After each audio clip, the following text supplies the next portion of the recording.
الحمد لله وحده والصلاة والسلام على من لا نبي بعده أما بعد فأعوذ بالله من الشيطان الرجيم بسم الله الرحمن الرحيم يا أيها الذين آمنوا كتب عليكم الصيام كما كتب على الذين من قبلكم لعلكم تتقون صدق اللہ العظیم قال النبی صلی اللہ علیہ وسلم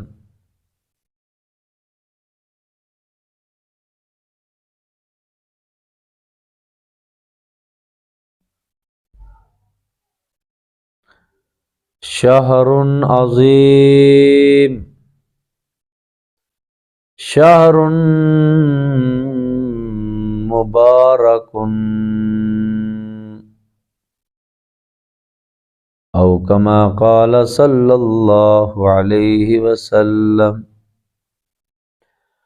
اللہم صل علی محمد وعلی آل محمد کما صلیت علی ابراہیم وعلی آل ابراہیم انک حمید مجید اللہم بارک علی محمد وعلی آل محمد کما بارکت علی ابراہیم وعلی آل ابراہیم انک حمید مجید۔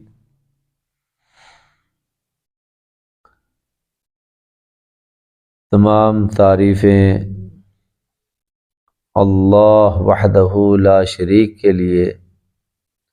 درود و سلام حضرت محمد صلی اللہ علیہ وسلم پر۔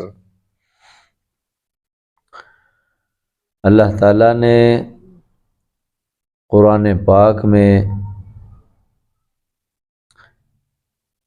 رمضان المبارک کے بارے میں بہت تاکید فرمائی اور ایمان والوں کو یہ فرمایا کہ اے ایمان والو، تمہارے اوپر بھی روزے فرض کیے گئے ہیں جیسے کہ پہلی امتوں پر فرض کیے گئے تھے۔ یہ اللہ کی طرف سے انعام، یہ اللہ کی طرف سے امت محمدیہ پر بہت بڑا انعام ہے کہ جو اللہ نے یہ رمضان المبارک کا مہینہ ہمیں عطا فرمایا۔ رسول پاک صلی اللہ علیہ وسلم نے شعبان کی آخری تاریخ میں صحابہ کو واعظ فرمایا۔ حضرت سلمان رضی اللہ تعالی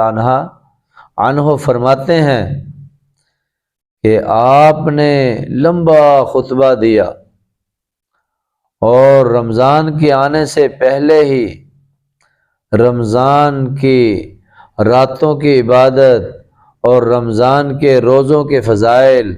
اور روزے داروں کے روزے کو افطار کروانا اور غم خواری، ہمدردی، مواسات اپنے اندر پیدا کرنا کہ ہر ایک مسلمان کا یہ جذبہ ہو کہ وہ خود بھی روزہ رکھے اور دوسروں کو بھی روزے رکھوائے، خود بھی اعمال کرے اور دوسروں کو بھی اعمال کرنے کی دعوت دے۔ آقا مدنی کریم صلی اللہ علیہ وسلم نے فرمایا کہ یہ مہینہ بہت بڑا مہینہ ہے، شہر عظیم، اور فرمایا شہر مبارک، یہ بہت مبارک مہینہ ہے، برکتوں والا مہینہ ہے۔ پھر آپ نے فرمایا کہ اللہ نے اس مہینے کے روزے فرض کیے ہیں، اور جو اس مہینے میں ایک فرض کو ادا کرے گا اللہ تعالیٰ اس کو اتنا ثواب دیں گے جیسے اس نے غیر رمضان میں 70 فرض ادا کی۔ اللہ تعالیٰ اتنے خوش ہوتے ہیں کہ ایک فرض کے ادا کرنے سے 70 گنا، اور اللہ پاک اس میں جو نیکی کے ذریعے اللہ کا قرب حاصل کرتا ہے اللہ پاک اس سے خوش ہوتے ہیں۔ اور پھر نبی پاک صلی اللہ علیہ وسلم نے فرمایا کہ یہ مہینہ ہمدردی کا مہینہ ہے، خیر خواہی کا مہینہ ہے، لوگوں کے اوپر رحم کھانے کا مہینہ ہے۔ آپ صلی اللہ علیہ وسلم نے فرمایا اس کا اول حصہ یعنی پہلے 10 دن وہ اللہ کی رحمت کے ہیں، اور دوسرے 10 دن وہ آگ سے خلاصی کے ہیں، اور تیسرے 10 دن وہ گویا کہ آگ سے آزادی کے ہیں۔ رحمت کا حصہ اور مغفرت کا حصہ اور آگ سے خلاصی کا حصہ۔ فرمایا اس مہینے میں جو کوئی اپنے غلام کا بوجھ ہلکا کر دے اللہ تعالیٰ اس کی دوزخ سے اس کو آزاد کر دیتے ہیں۔ اور پیارے نبی پاک صلی اللہ علیہ وسلم نے فرمایا کہ جو روزے دار کا روزہ افطار کروائے اس کو روزہ رکھنے والے کے برابر اللہ اس کو اجر دیتے ہیں۔ اور صحابہ نے عرض کیا یا رسول اللہ صلی اللہ علیہ وسلم ہم میں سے تو کوئی اتنی استعداد نہیں رکھتا کہ روزے دار کو روزہ افطار کروائے۔ آپ نے فرمایا پیٹ بھر کر کھلانے پر موقوف نہیں، ایک کھجور کے ساتھ روزہ افطار کروا دے، یا تھوڑا سا پانی پلا دے، یا اس کو لسی پلا دے، پھر بھی اللہ تعالیٰ اس کو اس کا ثواب مرحمت فرما دیں گے۔ یہ رمضان کا مہینہ یہ اللہ کی طرف سے رحمتوں کا ہے، یہ برکتوں کا مہینہ ہے۔ اس مہینے میں سرکش شیاطین قید کر دیے جاتے ہیں، اور آقا مدنی کریم صلی اللہ علیہ وسلم نے فرمایا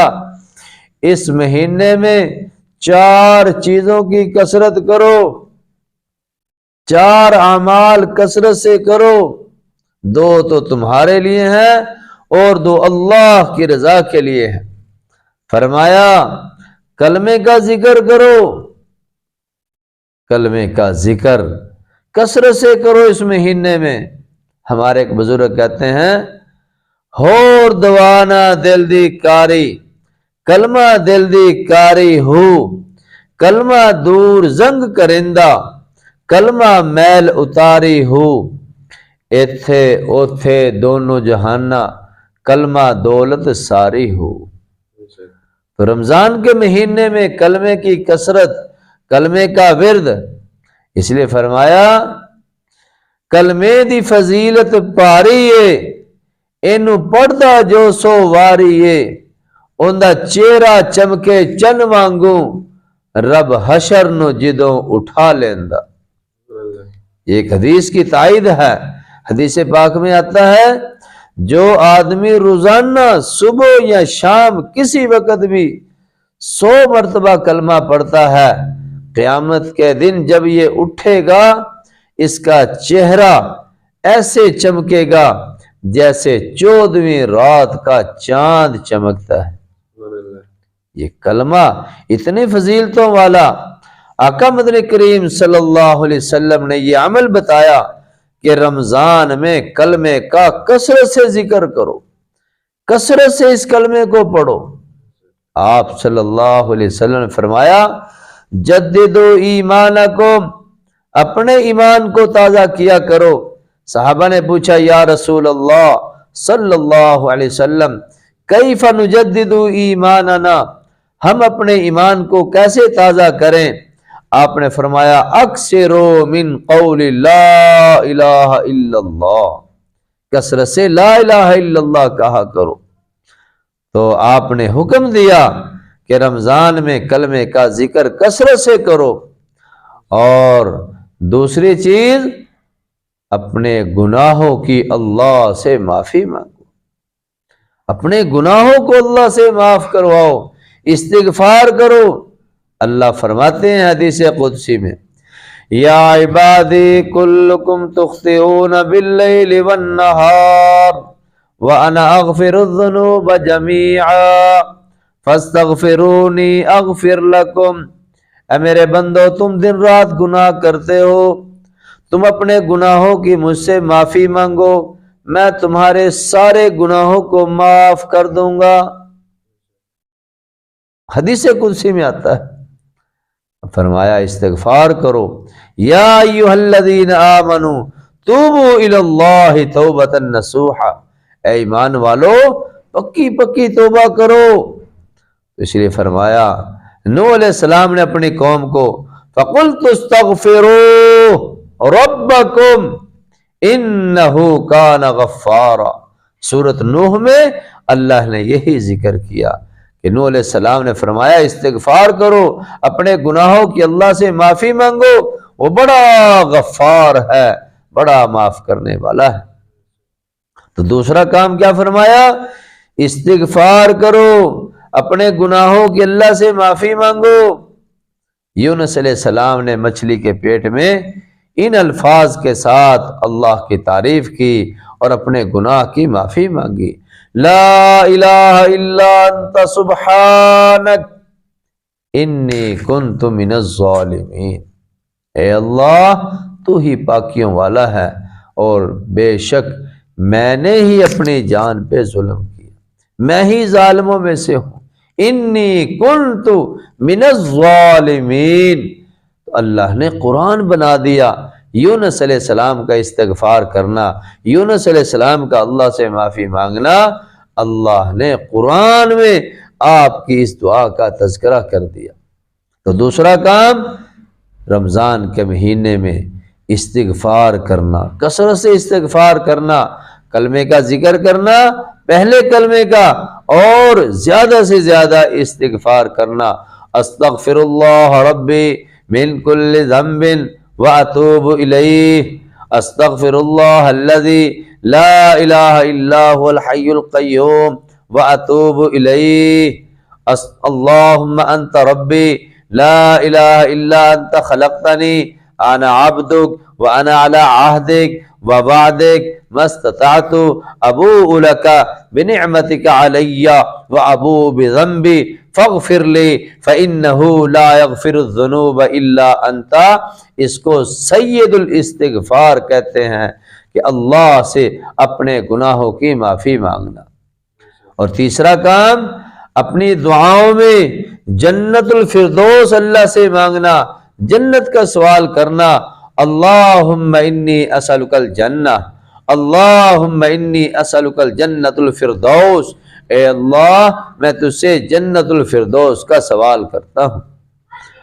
جنت کا جب بھی دعا مانگنی ہے، جب بھی ہاتھ اللہ کے سامنے اٹھانے ہیں، تو اپنی دعاؤں میں جنت کا سوال کثرت سے کرنا ہے۔ اور چوتھی چیز